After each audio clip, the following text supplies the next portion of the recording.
And that was how to make the elixir of life and holy grail. Next up, I'm a mortal, your source for all things immortal.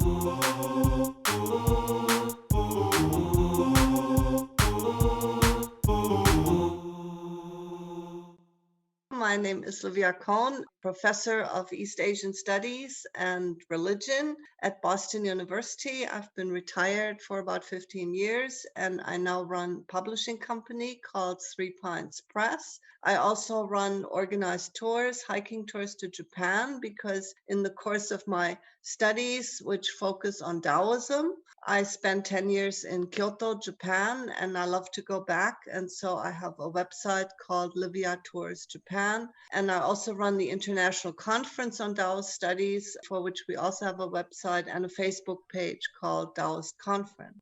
yeah, thank you so much for being here. Well, thank you for having me. This is a fascinating topic, and I'm very excited to talk about it. Great. So let's start off. Our podcast is called I'm Immortal, a little bit of a pun on the buzzword immortal. So we like to ask all of our guests, what does the word immortal or immortality mean to you? Oh, well, thank you for this very important question. I should start by saying that the whole question of immortality has been the milestone and key pillar of my career in Taoist studies. When I first started to get introduced to Taoism, I was at the University of California in Berkeley in the 70s, and I had classes in Daoism and also in Chinese culture and language, and many people were telling me just how sophisticated the Chinese were and how complicated their language is and how high level their intelligence was. And then at the same time, I was reading books on Taoism, and I said, oh, these Taoists, they want to become immortal. How dumb is that? And it's like, there's something wrong here. I mean, they're either highly intelligent or they're totally dumb. And so the solution I came up with is that we do not understand what they mean by immortality, because, the intelligence of the Chinese cannot be doubted. And so I spent my entire career studying immortality, and from many different aspects. And so immortality to me is one of 4 different phenomena relating to life. So our human life, our lifetime on this earth, we distinguish the lifespan, which is the biological limit that the species has, which is 120 years. And the life expectancy, which is the kind of life that as you're born in a certain culture, in a certain year, you can expect to have. Now, from there, we have the phenomenon of longevity, which is an extension, a somewhat not too big, but somewhat extension of your life expectancy. So if your life expectancy in this culture is, say, 75 years, and you're healthy and vigorous, so longevity is not just length, it also means remaining vigorous, which is very important. And then you go to 80 or 85, then you're reaching longevity.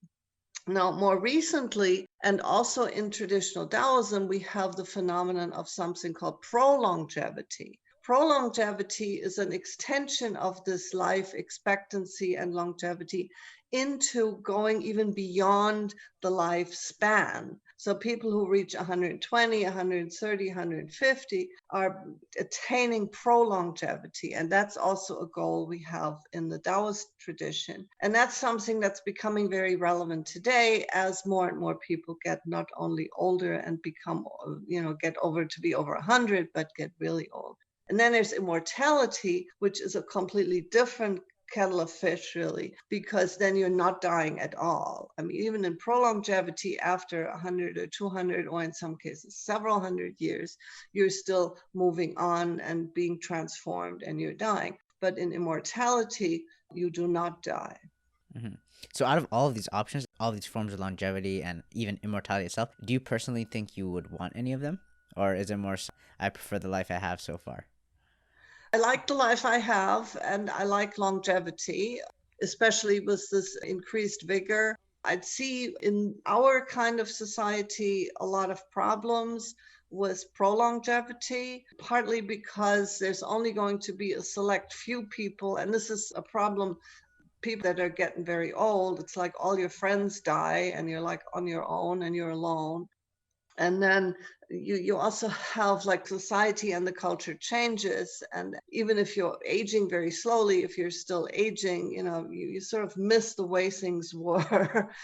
So I'd like longevity, maybe up to 90 or so, but I'm really not too much of a fan. On the other hand, immortality in the Taoist tradition, which is what we'll be talking about some more, involves sort of like the attainment of a quasi-mystical state where you start to float along with the currents of the universe. And so, yes, your physical body at some point falls away, but you're attaining a spiritual kind of survival, a spiritual level of immortality. And that is something I'm also quite in favor of. Okay, so before we jump more into like what Taoists think of immortality, you highlighted a brief point here. Do you mind just telling our listeners about like what is Taoism and what do Taoists Yes. believe in? Taoism is the indigenous higher religion of China, and it began about 500 BC with a philosopher who was known as Lao Tzu and a classical text known as the Book of Tao and Virtue, or Tao Te Ching. And it divides into 3 different categories or different types of practices and understanding. The first is the philosophical, where you think of Tao as the power that underlies the universe, the core energy of life, something that is at the origin of everything, but it's also pervades everything. And so Tao is like the flow of things, the natural flow of things. And we human beings are part of this flow, but we also have the power to get away from it. And so there's the idea of harmony, of going with the flow, is very important in the philosophy. And the philosophical tradition has continued to the present day. There's still many translations and interpretations of the ancient texts. There are other philosophical writings that have been produced over the centuries. So we have a very vibrant philosophical, intellectual kind of tradition. We call it Literati Taoism, or the intellectual dimension of it. And then we have an organized religion, which started around 200 AD in the wake of the philosophy, where the philosopher Lao Tzu is transformed into a representative of Tao. So he becomes a deity that represents Tao. We have creation myth, where Tao becomes this god. We have all kinds of other deities. We have several layers of heaven. We have a priesthood, ritual, everything we associate with organized religion. And in this group, in this organized religious setting, we have many different schools where individual seekers go into altered states of consciousness and connect to some deities and receive information from the heavens and then start their own groups. Today, we have 2 major schools in the organized religious dimension of Taoism: the Orthodox Unity or Celestial Masters, which is the continuation of the original first Taoist group from the 2nd century. And their headquarters is in southern China, and they're very strong in Taiwan and in Hong Kong. And they're increasingly stronger in the mainland. They're a lay group, so the priests are married. They're very much into community rituals, purifications, weddings, funerals. Many like life events are being celebrated, like opening a business and things like this. They do Feng Shui for houses. So it's a very community-oriented religion that comes with a lot of rituals and an organized hereditary, essentially, priesthood. And the other group is called Complete Perfection. The headquarters is in Beijing. It's a monastic organization where people leave the household, become monks or nuns, and practice personal internal cultivation, mostly internal alchemy, and energy transformation. And their goal is really the transcendence of this kind of life and immortality. So immortality is very central to the monastic school. They also perform some rituals. They're involved in like several of the city god temples in mainland China are being run by Complete Perfection clerics, but their main thrust is monastic and towards immortality. And then the 3rd group of Taoists are what I call longevity or health practitioners. The Chinese technical term is yang sheng, which means nourishing life. Those are the people who practice Tai Chi and Qigong and internal cultivation, meditation, who don't belong to a particular sect, who usually are familiar with the philosophical readings and are inspired by philosophy, but they're not really all that intellectual about it. And those are people who are really into the kind of practices that we'll be talking about some more. Just before we move on, when you say not intellectual about it, Well, what I mean that exactly they're do you really mean? not sitting down and writing commentaries. They're not sitting down and having intellectual Ah, discussions. They're not sitting down and writing poetry. mm, So the verbal part of things is it's they read the books, they maybe go to a talk and they get inspired, but the way they express it is in practice as opposed to more talk. ah. Okay, great. Thank you for clarifying that. Okay, on the same note, because I was doing a little bit of reading of Taoism, and one of the chapters you wrote in the book we have here, and a little bit on your own work, Taoism, as you mentioned, seems very practical. Like, for example, some Christian friends I have heavily emphasize they need to go to church every Sunday, right? But Taoism seems more like what you do, less than, I guess, what you might believe in for some people. Is It's there a a reason why feature this that's is? common to all Asian religions. Hinduism is the same way, Taoism is the same way, Shinto is the same way. It's a general tendency that religion is what you do as opposed to what you believe.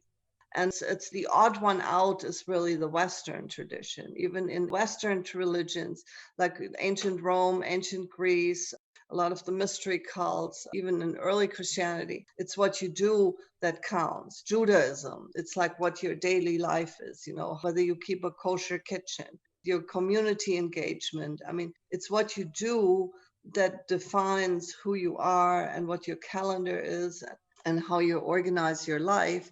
And that is what classifies religion. The emphasis on belief is a Western thing that's, to my understanding from a perspective of world religion, is really the odd one out.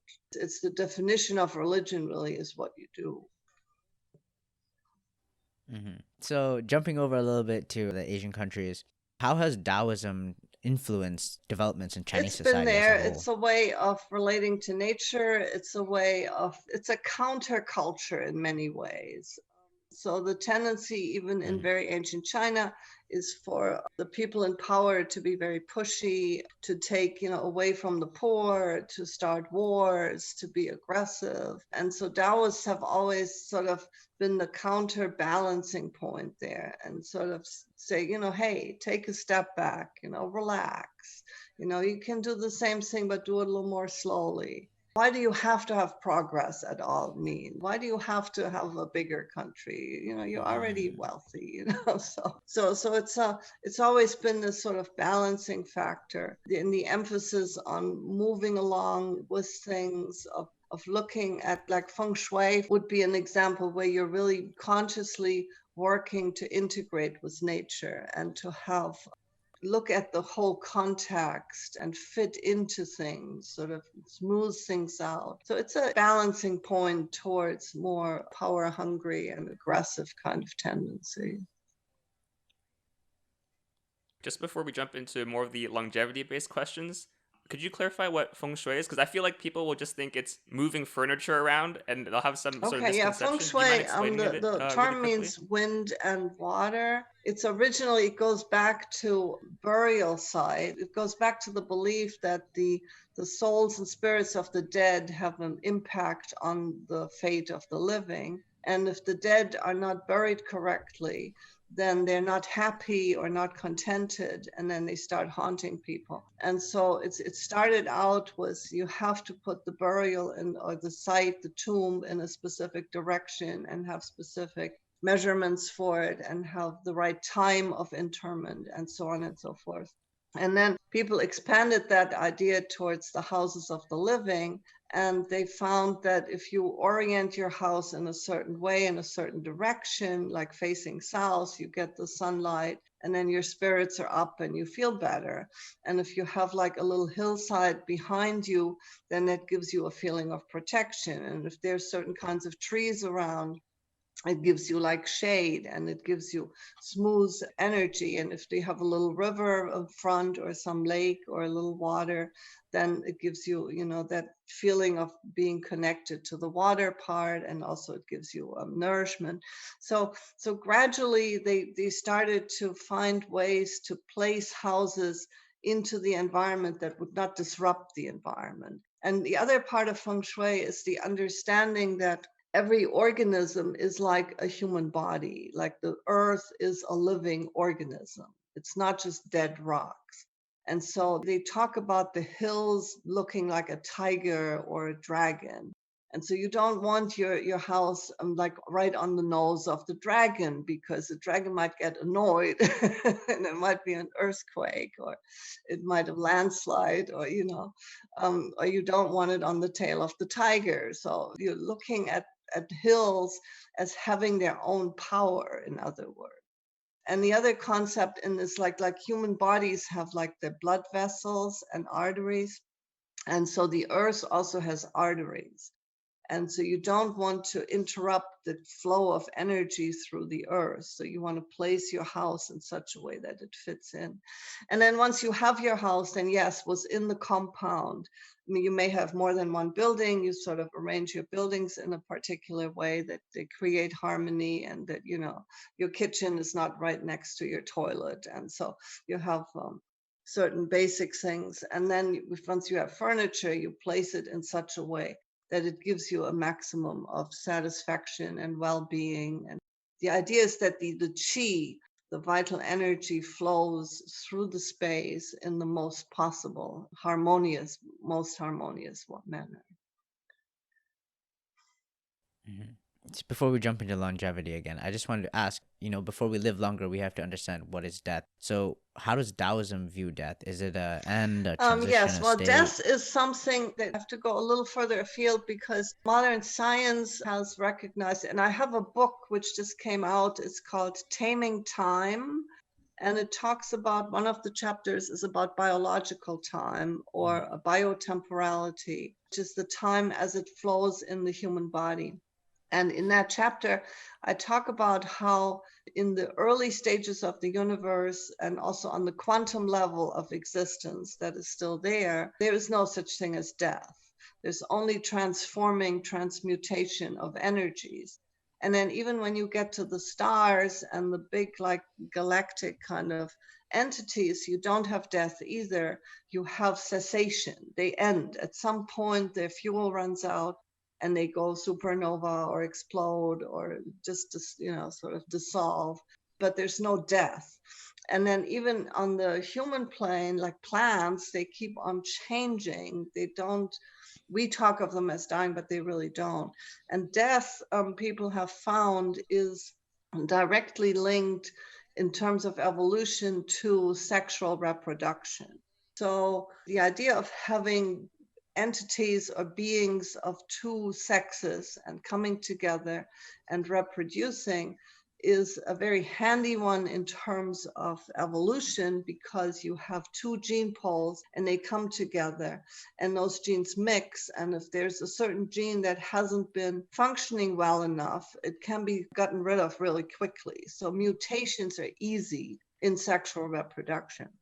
The downside of sexual reproduction is that the organism that develops then has this built-in aging pattern, and eventually there's death. And so this is very highly relevant to the Taoist situation, because that's how Taoists see immortality or longevity. They see the life expectancy we have as a function of sexual energy. And they call this Jing, which we translate as vital essence. And vital essence is something that we receive at birth genetically through the parents, but it's coming from heaven and earth.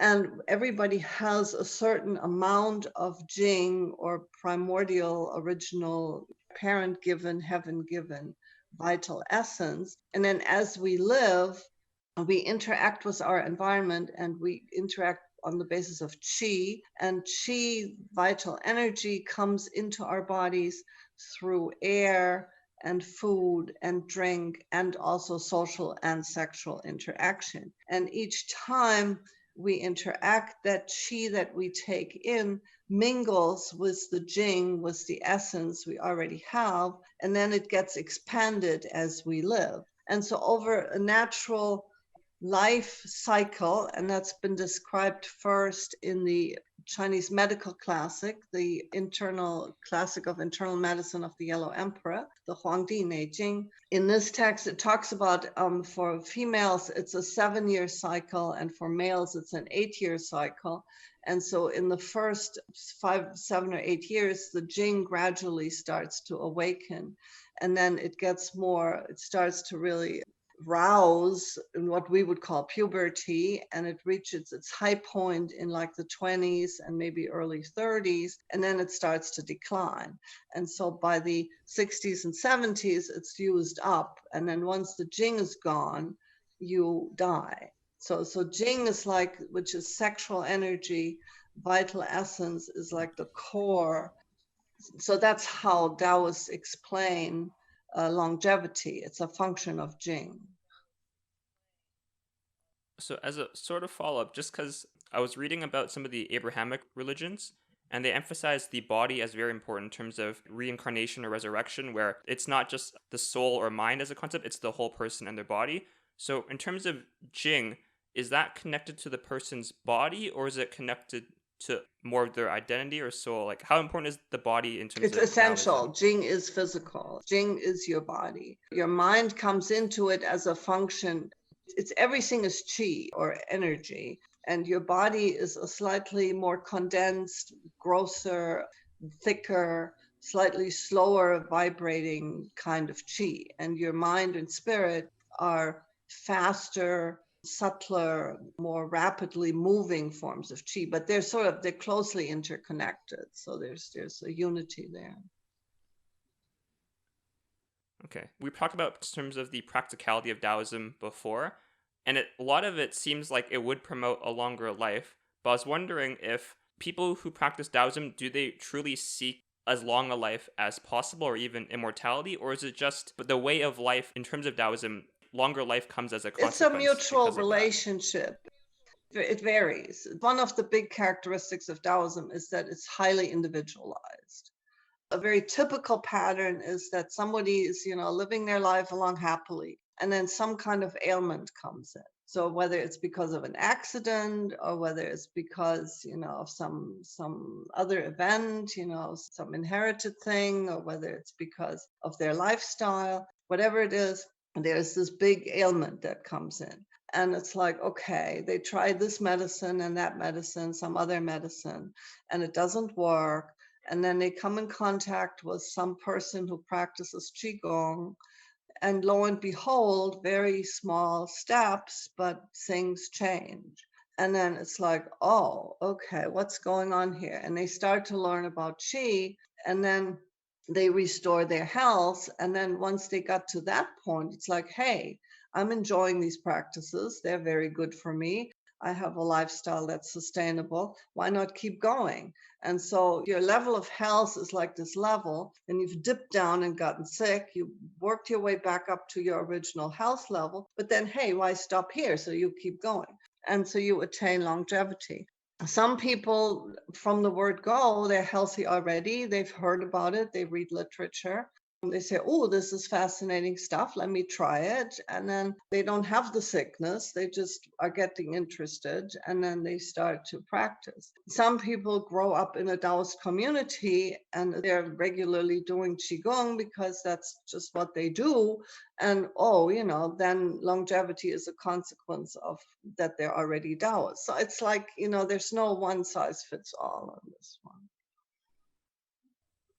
So, what exactly are some of the longevity techniques that Taoists follow or practice? We You just mentioned classify the Qigong. techniques in a number of different ways. There's the healing techniques. So for people who have a compromised health situation, you do use essentially methods of Chinese medicine. There's acupuncture, there's herbs, there's usually dietary prescriptions, and there's gentle exercises, and then some kind of basic meditations. And then sexual control is a big deal too. And then you move into the more, they already have attained health. And again, you do the same thing. You have breathing practices where you consciously breathe deeply from your belly. There's like gentle movements, and some are like standing practices. Most Qigong is in the standing position, but you can also have like lying down practices, seated practices. There's meditations where you internally move the qi through the different organs, or you visualize your organs in different colors to put different energies. You talk to your organs and say, hello, heart, how are you today? Are you happy? And it's like, yes. Yeah. So, there's dietary methods. The thing is that the methods are always very similar, but the emphasis sort of shifts and the modality shifts.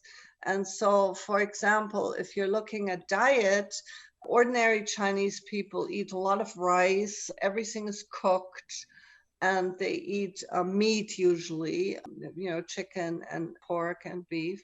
And so if you're in a health situation, you need to improve your health, then people may tell you, depending on what exactly your condition is, well, you should eat more sour foods, or you should eat less oily foods, or you should eat, but you're essentially still eating a normal diet. But once you get to the longevity level, you start to be a little more selective, and you go easier on the grain. There's a practice called bigu, which means avoiding grain. So you go easier on the grain and you go heavier on the vegetables. You eat lighter overall. You may go easier on the meat.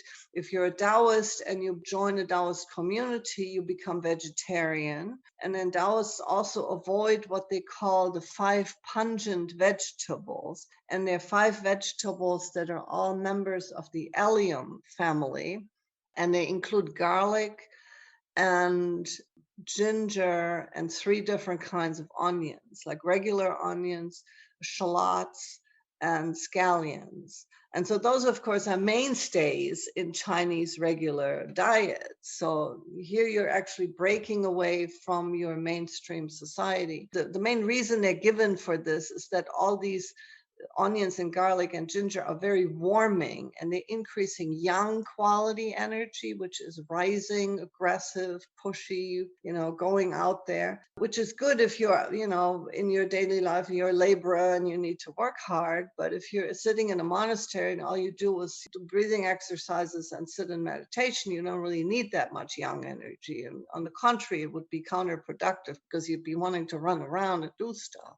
And so you have that level. And then once you get to immortality, people switch over into periods of fasting where they systematically reduce their food intake. They switch from vegetables to vegetable broth. They use a lot of like herbal supplements. Taoists in particular are very fond of the pine tree. Then things like ginger, which they eat in the regular diet and take out in the monastic diet, comes back in, but as an herbal supplement, as a very specific supplement for, keeping the organs active. And then they get to the point where they just can live on qi, where they just inhale with like a breatharian, as some of the people talk about. You're using breath and air and just some water to survive. And some people do this kind of practice like every year for like a month, go in a semi-retreat, because as you're going into this, your body gets weaker and it adjusts and things. But once you get to the point where you don't need food anymore, the body starts to, get active and quite strong. But there's a transition period. And then coming out of it also, you have to be very careful. You can't eat too much too fast, too soon. So that's an example for diet, where you use diet on the different levels, and you're still using similar stuffs like, ginger or other kind of vegetables, but you're using them differently depending on your level. So on the topic of ingesting and non-ingesting, we were doing some reading and we came across, I didn't think we'd come across it, but we came across Alchemy and Taoism, which was very strange because alchemy, I was reading, they took some concoctions which they knew contained maybe, I think, mercury, which we know ends your life. So how does that relate to the concept of immortality there's a couple and of longevity? different things. There's physiological or operative or outer alchemy, and then there's internal energy-based alchemy. So we have 2 different types. And so the one you were just talking about is external or operative chemical alchemy, which started as a way of actually trying to become immortal. And the idea was, it's a fairly primitive idea, but the idea was that because gold as a metal does not decay and does not change, if you ingest, and they still do this, they have like little gold flakes which you can buy, like it looks like a salt shaker, but it's gold flakes, and you put little gold flakes on your rice.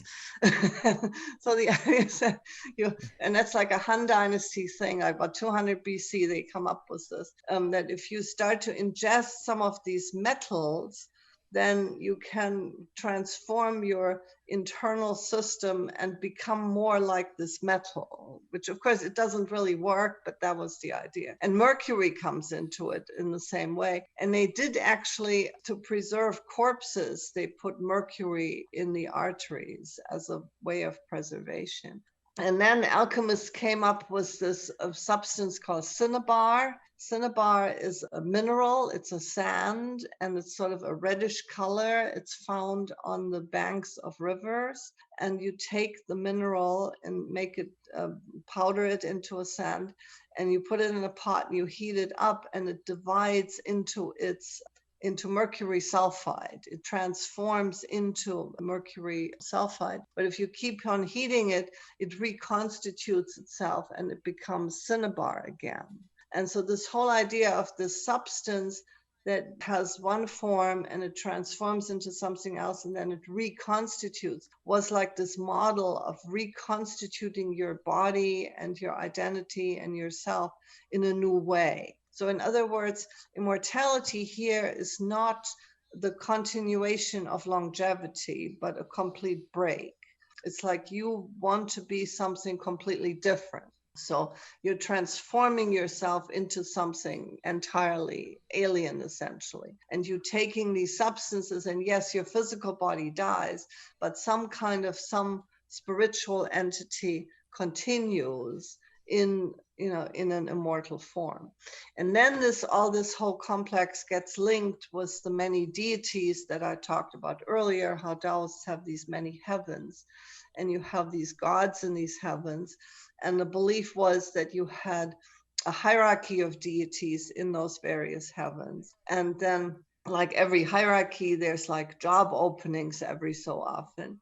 And so people would be invited by the celestial administration to join their ranks.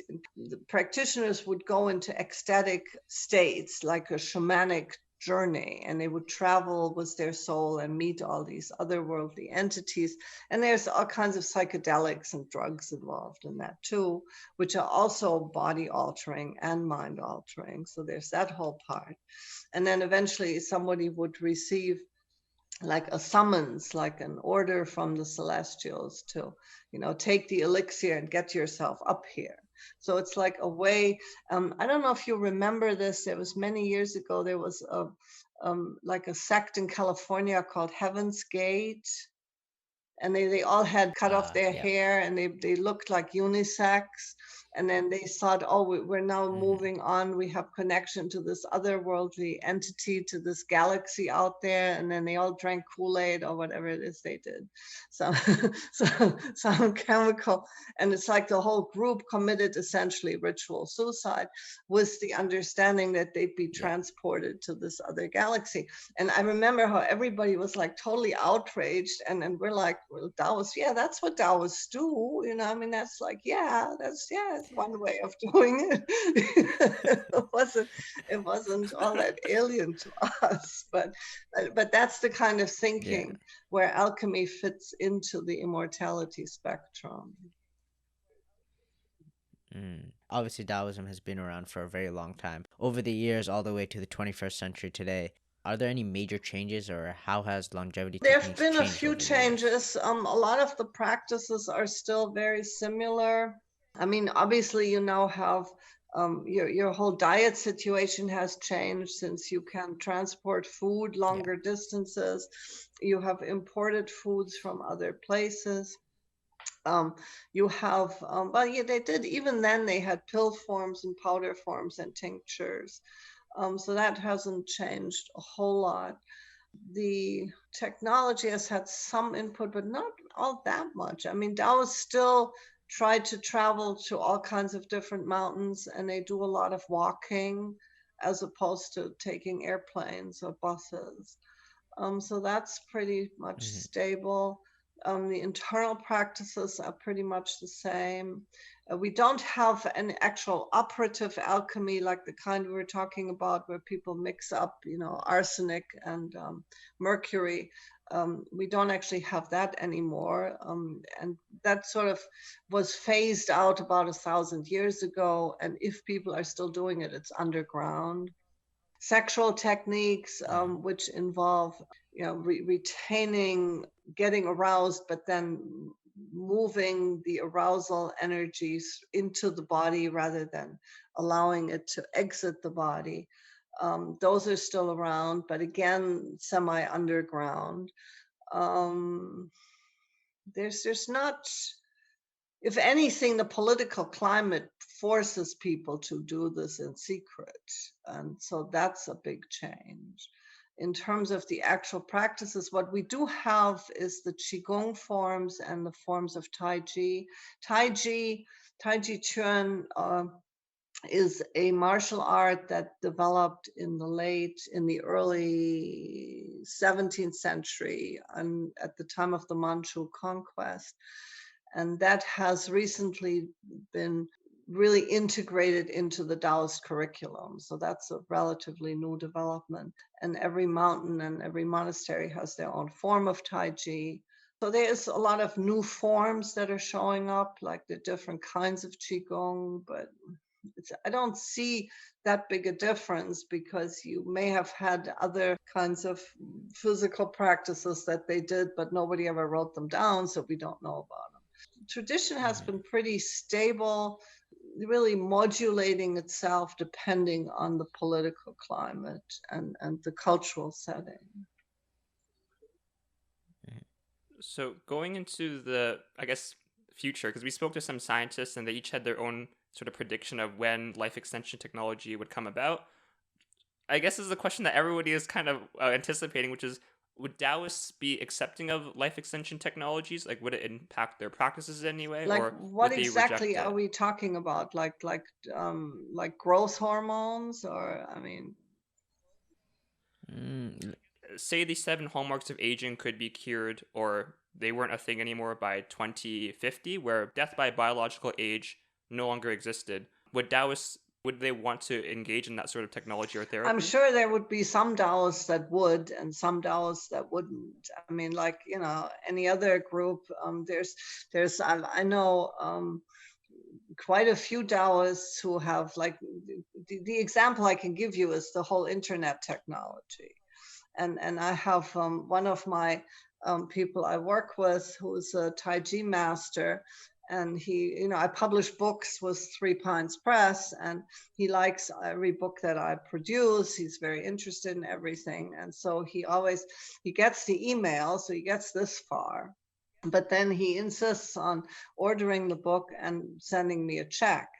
And then the other day we had some mhm. issue with the check didn't arrive and stuff. I say, can't you use some other means? He says, no, like all Taoists, I'm technologically incapacitated and I can't do this. And the only way is hard copies and, I can't handle it. And it's like, what do you mean, like all Taoists? I mean, there are other Taoists who are, really up top level on the cyber world and who do all kinds of things online and who are very Mhm. active, have embraced the internet. And, for me, one of the arts of the Immortals is to be in two places at once. And I love it because the internet allows you to do that. So you Yeah, see, here I am in the absolutely. Pacific Northwest, and I'm also, doing a talk with people on the East Coast, and it's like, yay! Yeah. so, so I'm sure that some Taoists will say, yes, this is a very good idea. Let's work with this, and some Taoists will say, oh my God, no way. We have to, and Another example, if I may continue along this line for another moment, is the modern developments of Taoism. We now have a bunch of Taoists in America who have trained with various Qigong and Taoist masters in China and do their own thing. And we have several temples that are being built, many by Americans, some by Chinese who have moved here. And in my own scholarly community, there's a whole segment of scholars who just radically ignore these people. And they say, no, this is not Taoist. In order to be Taoist, you have to have, this lineage or that lineage and this certification or that certification or this ritual or that ritual. No, this is not Taoist. And it's like, excuse me, how is it not Taoist? It's just the religion changes. People move to other places. They pick up new methods. And I mean, you can show historically how in the Song and Yuan dynasties, they did the same thing. People moved new places and they created new methods. And some developed followers. And lo and behold, you had a whole new sect or a whole new school. But it's, again, some say, oh, no, this is not Taoist. And some say, yes, this is the new development. This is perfectly fine. You have different people will work differently. Absolutely. It's like a little bit of gatekeeping Yes, that people exactly. have to get over. Yeah, exactly. I think this is our final question before we wrap up with our outro. Do you think there are any ramifications of radical life extension if we would extend life by, say, 500 Oh, yeah. 600 I mean, years? it's a huge social issue. I mean, already prolongevity is already happening. And I do have, there's a volume, I think it's called Prolongevity. And I have an article on it, how Taoists would relate to this and how Taoist practices fit into that. I mean, you already have issues that people have multiple families. So they have families in their 20s, families in their 40s, families in their 60s, and they had another one in their 80s. So you get this whole complexity, the whole social security, the whole idea of retirement is like, excuse me, I'm 65. I don't feel like 65. I feel like I'm 40 and I got another 50 years to go. So, you have another career. So you have multiple careers. So the whole idea that you go to college and you enter your work life by your mid-20s, that's going to be obsolete. I mean, why not go to college for 50 years and then have 50 years and another 50 years? And, I mean, you hold everything is shifting if people live longer. And we're not even looking at 500 years, which is totally boggles the imagination, at least for me. But if you're looking at, say, 120, 130 years, everything shifts. You'd have children. I mean, even I have friends who are like in their 80s and their great grandchildren are starting to go to college. And it's like, you're looking at, it used to be 2 or 3 generation was your maximum. Now you're looking at 5 or 6. And then the other part of this is as the technology moves on, there's less manual labor that needs to be done and less work. So you need to figure out how you keep people not only financially supported, which then all of a sudden the government starts to pay money to people to live, but also how you keep them entertained. They need to do stuff. And people don't just want to watch TV. They do want to be creative and productive. There's many, many shifts that are already starting to happen. That is a big change coming. Yeah. Whether it be Daoism or Immortality or even how to send you a check or whether to e-transfer you, what's one thing you really want people to take away I'd from like today? them to take away that Taoism plays an important role in this discussion, that it has a lot to offer in terms of not only whole conceptualization of immortality, but also the actual concrete practices, that many Taoist practices are very accessible. They can be used on all the different levels. If you're already healthy, you can become healthier. If you have any physical ailments, you can use the methods to get better. It will help with life extension. There's a spirituality there that's very relevant. And Taoism is a very flexible religion. So if you're more philosophically inclined, you have all that. If you're more physically inclined, you have all those practices. And there is a plethora, a lot of organizational groups too that you could join. So it's a very vibrant, viable and also cheerful religion. Taoists are very life affirming. There's none of this, my big guilt like in Catholicism. And there's none of this, oh, everything is suffering, like the basis of Buddhism. It's like, yay, we're alive and we're having fun. It's a very positive, which is one of the things that attracted me to it. It's a join the party. It's Right, a join the fun party. religion, And so one of the main characters that are widely venerated today in Daoism are the 8 Immortals. And they're like a group, 7 guys and a woman, and they're just having fun. I mean, they go out and party and they, have magical powers and they have jokes and they play tricks and they're like funny. And it's like an enjoyable kind of, life affirming religion. So that's, I would like them to take away. If they want to learn more about it, we have many books on Taoism on our publishing company, which is called 3 Pines Press. You can go to 3pinespress.com. My latest book is called Taming Time, and it talks about many different ways of looking at time, both comparative and in the Taoist tradition. And if you ever want to go hiking in Japan, contact me, and that would be great. Great. I feel like you already asked my question. I was going to ask you where people can find more about you. There you go. So for all of you guys listening, all links or things we described will be in the description below. And once again, thank you, Livia, for coming on to our podcast. I'm Immortal, your source for all things immortal. We really appreciate you taking the time. Well, thank you so much for having me. It was a great pleasure to join you.